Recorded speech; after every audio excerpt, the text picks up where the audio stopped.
अगर आप 10 मिनट तक धैर्य रख सकते हो, चलती धारा क्रम में विश्वामित्र समय शुभ जानी की बात समझ लें। शुभ समय क्या है? जैसे धनुष उठाने की प्रतियोगिता में लोग लाइन लगाए खड़े थे, राजा लोग, अब बीच में राम जी भी लग जाते लाइन में, और राम जी के पीछे 2 4 6 लोग खड़े होते, और राम जी जब जाते और राम जी से धनुष टूट जाता, तो जो 2 4 लोग बचते पीछे, जानते हो क्या कहते? अरे धनुष तो हम भी तोड़ देंगे, हमारा नंबर है नहीं आया, अभी दूसरा ले आओ, अभी हम तोड़े देते हैं, हमारे पहुंचने से पहले जब टूट गया तो हम क्या करें? तो दूसरा धनुष कहां से आता? भले ही वो हिला न पावे, हजारों हजार लोग हार गए, लेकिन अगर 2 4 लोग भी बचे होते राम जी के पीछे लाइन लगने में, तो यही कहते अरे ऐसा धनुष तो हम भी तोड़ देंगे भैया, हम तोड़ सकते, अभी ले आओ 2 4 ठो ले आओ, हम तोड़ दे रहे। विवाद बन जाता कि नहीं है? जो लोग कह देते हमारा नंबर नहीं आया, पहले टूट गया तो हम क्या करें, अभी हम तोड़ देंगे, विवाद हो जाता। लेकिन विश्वामित्र समय शुभ, बड़ा अच्छा समय है। राम जनक जी ने ललकार दिया है बार बार, अब जनी को हुआ खे भट्टमा, अब बहादुर न कहना कोई अपने को। अगर किसी के अंदर ये हो कि मैं अभी ये जुक्ति लगा लूं, ऐसा कर लूं, ऐसा उठा लूं, अभी देख लो। अच्छा, लक्ष्मण जी इसके उत्तर में एक बात और कह रहे थे बड़ी महत्वपूर्ण थी। लक्ष्मण जी कह रहे थे कि जब जनक जी ने कहा अब जनी को माखै भट्ट मानी, वीर विहीन मही मैं जानी, तो लक्ष्मण जी कहते हैं देखो महाराज राजन, आपने घोषणा करवाई है, बोले बंदी वचन बर सुनो सकल महिपाल, अब आप कहने लगे कि कोई अपने को वीर न कहे, ये कोई जरूरी है क्या कि जो महिपाल हो वही वीर हो? ऐसा भी तो हो सकता है कि वीर तो है लेकिन महिपाल नहीं है। अभी तक आपने महिपालों के लिए, राजा लोगों के लिए ये प्रतिज्ञा की घोषणा करवाई थी, हम वीर तो हैं लेकिन राजा नहीं है।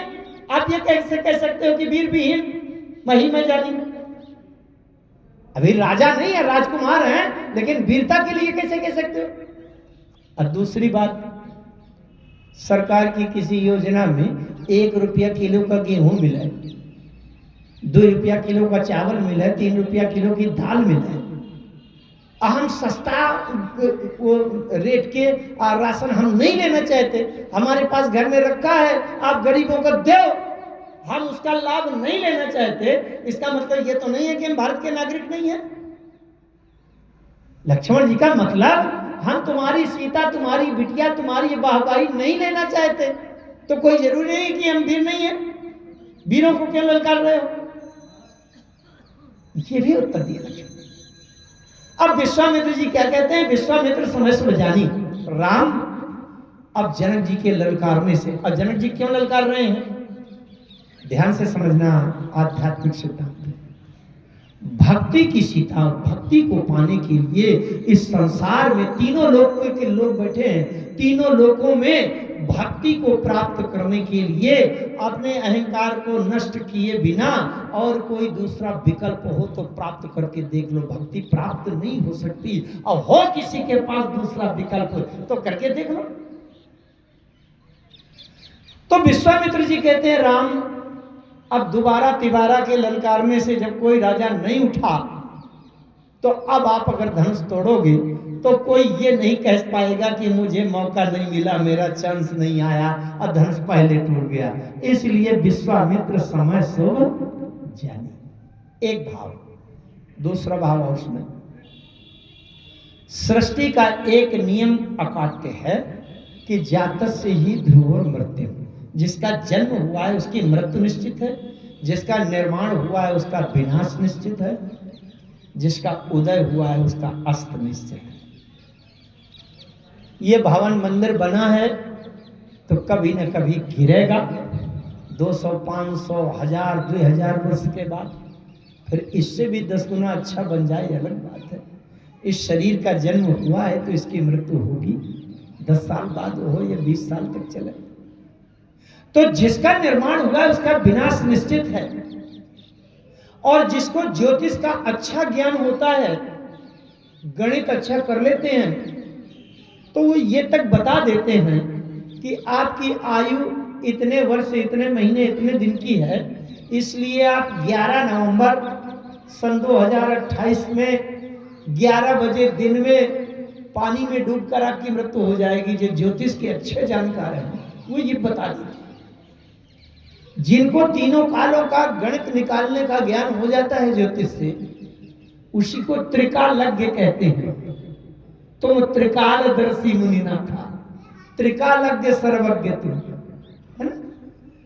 तो विश्वामित्र जी भी ज्योतिष के बड़े प्रकांड पंडित थे। जिस समय धनुष की रचना हुई थी उस समय का नक्षत्र, मुहूर्त, दिन, वार, तिथि, लग्न सब उनको पता था और उसके अनुसार ज्योतिष की कुंडली, उनका जन्म चक्र बनाया और उनकी आयु निकाली धनुष महाराज की।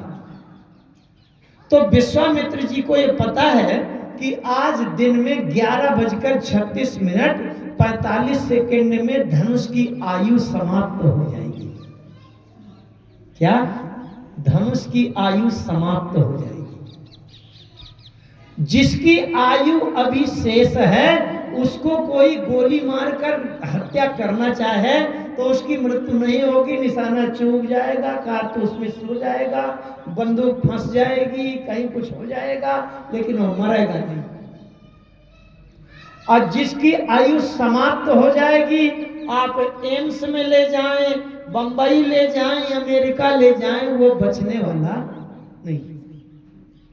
विश्वामित्र जी को पता है आज दोपहर 11:35 और 36 में धनुष की आयु समाप्त हो जाएगी। और ये सब राजा 10:30 11 बजे तक उठा पुठा के निपट के बैठ गए। अच्छा, जैसे कोई गोली न मारे हमको तो अपने आप भी तो मृत्यु होती कि नहीं। मैंने कल कहा था शायद कि अहंकार का धनुष जब टूटता है तो अपने आप ही टूटता है, तोड़ने से कभी नहीं टूटता। विश्वामित्र जी को यह पता है कि 11:36 में धनुष की आयु समाप्त हो जाएगी। तब धनुष को कोई भी ना तोड़े तो अपने आप ही टूटेगा। बात समझ में आ रही? विश्वामित्र समय शुभ जानी, बड़ा अच्छा समय। राम 11 बजे तक सब निपट गए। अब किसी की हिम्मत नहीं पड़ रही कि धनुष के पास जाएं। मैं तुमको बताई दे रहा हूं समय, राम तुमको कुछ नहीं करना। जिस समय धनुष की आयु समाप्त हो रही है उस समय जाकर के केवल धनुष को उंगली से स्पर्श केवल करना है और धनुष तो अपने आप ही टूटेगा, क्योंकि विश्वामित्र समय शुभ। समझ? परशुराम जी जब आए थे, परशुराम जी ने कहा किसने तोड़ा है धनुष? राम जी ने कहा भगवान मुझे पक्का विश्वास है कि किसी ने तोड़ा तो है ही नहीं, वो अपने आप ही टूटा है। परशुराम जी ने कहा भंजो चाप दाप पड़ पाढ़ा, अहमित तो मन वो जीत जग ठाढ़ा। राम जी ने कहा महाराज अगर तोड़ा होता तब तो अहंकार हो भी सकता था कि तोड़ा, और सही सही की मार्मिक रहस्य की बात तो यही है कि मैंने तोड़ा है नहीं, वो अपने आप ही टूटा। छुअत है टूट, तोड़ा नहीं, छुअत है टूट, टूट मैंने अपने आप ही टूटा है, मैंने केवल छुआ है। पिनाक पुराना मैं के ही हेतु करहूं अभिमान। परशुराम जी ने लक्ष्मण से पूछा राम तो वैसे भी सीधा है, लक्ष्मण कुछ गर्म स्वभाव का है, लक्ष्मण कह देगा ऐंठ करके मेरे प्रभु ने तोड़ा। परशुराम जी ने पूछा लक्ष्मण जी से, लक्ष्मण ये बताओ धनुष किसने तोड़ा है? बोले छुअत टूट रघुपति छुअत टूट रघुपति मोने बिनु काज करिए कत दोष, मोने बिनु काज करिए कत दोष। लक्ष्मण जी ने भी वही शब्द कहा, छुअत टूट। टूट माने टूटा तो अपने आप है महाराज, छुअत। राम जी ने केवल छुआ है। परशुराम जी ने कहा क्यों छुआ है? बोले का छति लाभ जून धन तोरे, देखा राम नयन के भो। राम जी ने इसलिए देखा कि लगता है कोई नया मजबूत होगा, तो देखने लगे। अब वो पुराना धनुष था, का छति लाभ जून धनुष, अरे पुराना सड़ा गला, हजारों वर्ष पहले का धनुष रखा था, क्या बहादुरी है राम जी को तोड़। वो तो देख रहे थे, अपने आप लुढ़क गया। क्या करे राम जी, अपने आप टूटता है। विश्वामित्र समय शुभ जानी, अब बोले अति स्नेहमय वाणी, उठहु राम भंजहु भव चापा।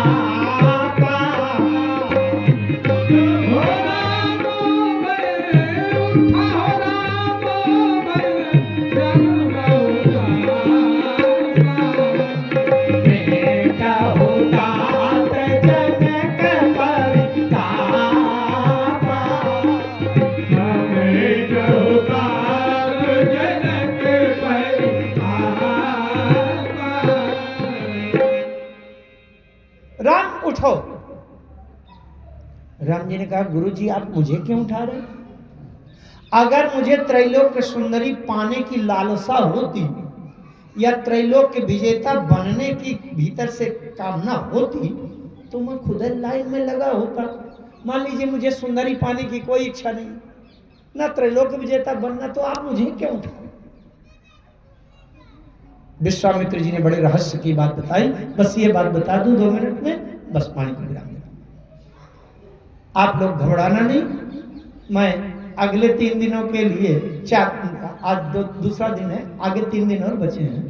3 दिनों के लिए आपके थोड़ा सा अभ्यास बना रहा हूं कि 5 के शायद 5:15 हो जाए तो आपको कैसा लगेगा, क्योंकि आगे एक विद्वान और भी आएंगे मंच पर, तो हो सकता है बात कहते कहते 10-15 मिनट देर तक हो जाए, तो आप धैर्य रखिएगा। बड़ी महत्वपूर्ण बात। सभी राजा जब धनुष तोड़ने जा रहे थे तो क्यों जा रहे थे? हमको त्रैलोक की सुंदरी मिल जाए, मैं त्रैलोक के विजेता बन जाऊं और मुझे सुंदरी भोगने के लिए मिले। इसका मतलब स्वार्थ के लिए जा रहे थे, अपने स्वार्थ के लिए। विश्वामित्र जी ने कहा राम तुम्हें सुंदरी पाने की इच्छा नहीं, त्रैलोक विजेता बनने की लालसा नहीं, कोई बात नहीं, लेकिन एक बात बताओ, मैं तुम लोगों से कहता हूं, इस समाज में जितने लोग बैठे हैं, एक व्यक्ति के पेट में दर्द पैदा हो गया और इतना भयंकर दर्द पैदा हो गया, ये पक्का हो गया कि 2 मिनट में मर जाएगा। ध्यान से समझना, उदाहरण है दे रहा हूं। और जिसके अंदर दर्द पैदा हुआ है उसके बगल वाले व्यक्ति की जेब में उसकी सही सटीक दवा रखी है, वो दवा जैसे देगा उसको खिलाएगा वैसे दर्द बिल्कुल ठीक हो जाएगा। अब बगल वाला व्यक्ति दर्द के मारे मर रहा है और ये निश्चित है कि 2 मिनट में प्राण निकल जाएंगे, उसके मर जाएगा। तो जिसके पास दवा रखी है उसका धर्म क्या है, कर्तव्य क्या है? कि तुम जेब में दवा लिए बैठे रहो, बगल वाला मर जाए? अरे उसका मानव धर्म ये कहता है कि भैया उसको जल्दी से दवा दे दो, फिर भले ही 1 गोली की जगह वो 10 गोली का पत्ता खरीद के आपको दे दे, वो एक अलग बात है, लेकिन उस समय तो दवा दे देनी चाहिए कि नहीं? ये मानव धर्म कहता है। विश्वामित्र जी राम जी से कहते हैं राम तुम सुंदरी पाने के लिए नहीं, त्रैलोक विजेता बनने के लिए नहीं, लेकिन जनक के अंदर एक दर्द पैदा हो गया है, जलन पैदा हो गई है, और उस दर्द की दवा दूसरी कोई नहीं है। उस परिताप का, उस जलन का, उस दाहकता का, जनक के अंदर हृदय में जो ताप उत्पन्न हो गया है उसका कोई दूसरा विकल्प नहीं है। अभी आपने जनक जी के मुंह से सुना है कि तजहु आस निज निज सुकृत जाई जो पन परिहरहूं, कुंवरी कुंवारी रहो का करम। प्रतिज्ञा में परिवर्तन नहीं करूंगा, मेरा पुण्य नष्ट हो जाएगा, इसलिए सीता का विवाह हो और चाहे कुंवारी बैठी रहे, मैं प्रतिज्ञा में परिवर्तन नहीं करूंगा। इसका मतलब अब उधर जनक जी के अंदर दर्द पैदा हो गया है, जलन पैदा हो गई। क्या बताऊं, बिटिया का विवाह नहीं होगा, जो जनत्यों भट्ट बिन भूवि भाई, तौपन करी होत्यो न हसाई। तो इसलिए शंकर जी का धनुष तोड़े बिना जनक के दर्द को दूर नहीं किया जा सकता। और राम, तुम ये कह नहीं सकते हो कि किसी दर्द की दवा तुम्हारे पास नहीं, किसी जलन की दवा औषधि तुम्हारे पास नहीं। बल्कि एक बात और कह दूं बीच में, जलन की सही दवा केवल राम है।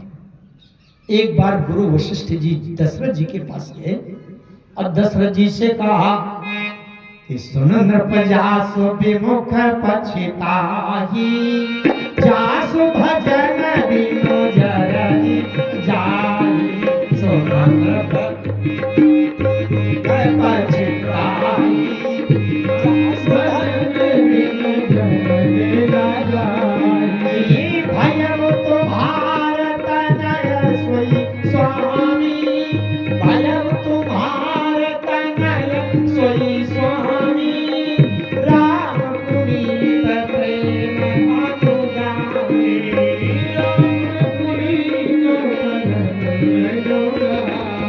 राम पुनीत प्रेम अनुगामी, राम पुनीत प्रेम अनुगामी।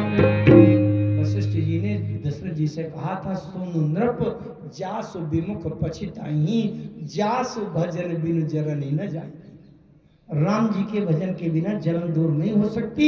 आप हजारों जन्म धर ले, कोटियों उपाय कर ले, जब तक राम का भजन नहीं होगा, ये हृदय में राम में समर्पित नहीं होगा, तब तक जीव के हृदय की जलन जा नहीं सकती। विश्वामित्र जी ने कहा, राम, जनक के हृदय में जो ताप उत्पन्न हो गया है उसको मिटाने का केवल एक ही उपाय है कि शंकर जी का धनुष टूटे।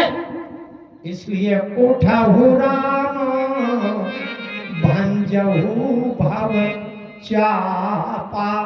उठो राम, उठो, अब भव चापा शंकर जी का धनुष तोड़ो। क्यों? राम जी ने कहा, क्यों तोड़ो? बोले, तुम सीता सुंदरी पाने के उद्देश्य से नहीं, त्रैलोक के विजेता बनने के लिए नहीं, बल्कि मेट होतात जनक परितापा, जनक के हृदय की जलन दूर करने के लिए धनुष तोड़ो। इसका मतलब क्या है? जो व्यक्ति अपने स्वार्थ के लिए कुछ प्रयास करता है उसे भक्ति कभी नहीं मिलती, उसका अहंकार कभी नष्ट नहीं होता। लेकिन जो दूसरे का दर्द दूर करने के लिए, दूसरे की जलन दूर करने के लिए प्रयास करता है, उसे भक्ति की सीता अपने आप मिलती है। ये इसका सूत्र है। इसलिए हम दूसरे के काम आ जाएं, ये राम जी की शिक्षा है। ये विश्वामित्र जी कह रहे हैं।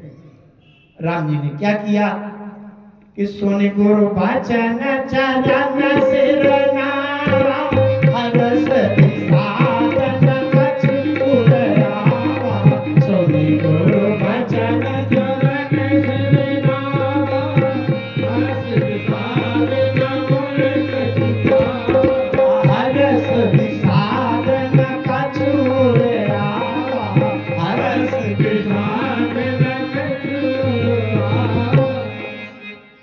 कल मैंने एक बात कही थी, बहुत बड़ी बात, आप लोग ध्यान किए होंगे। कल मैंने कहा था कि राम जी ने कुछ नहीं किया जीवन में, कुछ नहीं किया। जो असंभव दिखने वाले काम हो वो भी राम जी ने नहीं किया। राम जी ने केवल एक काम किया है कि प्रातः काल उठ के रघुनाथा मात पिता गुरु नामई माथा। जब विश्वामित्र जी ने कहा, उठो राम भंजो भव चापा, शंकर जी का धनुष तोड़ दो, राम जी ने कहा, गुरु जी मैंने केवल एक ही अभ्यास किया है, दूसरा काम मुझे आता ही नहीं ना मैं कर पाता। बोले क्या अभ्यास किया है? बोले माता पिता गुरुओं के चरणों में सिर झुकाने का अभ्यास किया है। तो मैं धनुष तोड़ना तो मैं नहीं जानता, मैं केवल ये सिर झुकाए दे रहा हूं। अब धनुष को टूटना हो तो टूटे और ना टूटना हो ना टूटे। बहुत ध्यान से समझिएगा, कर्तापन का अहंकार कैसे जीवन से दूर हो।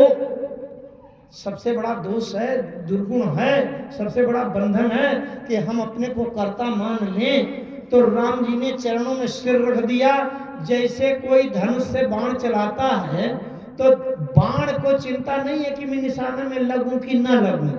निशाना में लग जाऊंगा तो वाहवाही चलाने वाले की होगी, और निशाना चूक जाए तो चलाने वाला जाने मुझे क्या है, मुझे तो जहाँ भेजा है मैं वहाँ जा रहा हूँ। अब निशाना लगे तो चलाने वाला जाने, ना लगे तो चलाने वाला जाने। तो राम जी ने क्या किया, अपना सिर गुरु जी के चरणों में रख दिया। बोले गुरु जी आप ही हो चलाने वाले बाण, आपकी आज्ञा रूपी धनुष से ये राम रूपी बाण अब यहाँ जा रहा है। निशाना में लगे तो आप जानो और निशाना में चूके तो आप जानो। इसलिए सुन गुरु बचन चरण सिर नावा और हर्ष विषाद न कछ उरे आवा। निशाना में लगने का ना हर्ष है मुझे और न निशाना चूकने का कोई दुख है, ये आप जानो। आप भेज रहे हो तो मैं जा रहा हूँ, बाण की तरह जा रहा हूँ। इसलिए राम जी ने धनुष नहीं तोड़ा, राम जी ने तो केवल चरणों में सिर झुकाया। अब प्रणाम दो प्रकार का होता है, एक प्रणाम दिखावटी, 10 लोगों के सामने पांव तो छू लिया, लेकिन भीतर मन से उसके प्रति श्रद्धा नहीं है कि हम पांव छुएं। अगर श्रद्धा नहीं है, मन से प्रणाम नहीं किया तो प्रणाम अधूरा, और अगर मन से प्रणाम किया, देखने में नहीं किया तो भी प्रणाम अधूरा। राम जी ने 2 तरह के प्रणाम किए, एक तो शरीर से देखने में, सुनि गुरु बचन चरण सिर नावा, सिर चरणों में रख दिया। ये प्रणाम करना चाहिए। 2 लोगों को प्रणाम ऐसे करना चाहिए कि चरण का महत्व नहीं है, 2 लोगों को चरणों का महत्व नहीं है, बल्कि चरण में लगे हुए धूल का कण हमारे माथे में लग जाए, प्रणाम ऐसा होना चाहिए। कौन कौन? एक तो भगवान को प्रणाम और दूसरा गुरु को प्रणाम। भगवान को प्रणाम, जब विश्वामित्र जी राम जी को लिए जा रहे थे यज्ञ, अपने यज्ञ संपन्न होने के बाद, तो वहां एक पत्थर की आकृति वाली, नारी की आकृति का एक चट्टान मिली। राम जी ने पूछा मुने शिलाए प्रभु देखी, सकल कथा मुनि कही विषय की। तो विश्वामित्र जी ने कहा ये गौतम नारी श्राप बस उपल देह धर धीर, ये चरण कमल रज चाहिए। राम जी आपके चरण का महत्व नहीं है, चरणों में लगी हुई धूल के कण का महत्व है। इसलिए ऐसा स्पर्श कराइए कि आपके चरणों की धूल का कण इसको छू जाए। और गुरु के लिए श्री गुरु चरण सरोज रज, केवल चरण नहीं, गुरु के चरणों में प्रणाम ऐसा करना चाहिए कि गुरु के चरणों में लगे हुए धूल का कण हमारे माथे में लग जाए। श्री गुरु चरण सरोज रज निजमन सुधार। इसीलिए माता पिता को उसी श्रेणी में लेकर के गुरु को, माता पिता को प्रणाम करना चाहिए। राम जी ने पहला प्रणाम किया, सुनी गुरु बचन चरण से नावा, सुनी गुरु बचन चरण नावा, हर्ष विषाद न कछु आवा, हर्ष विषाद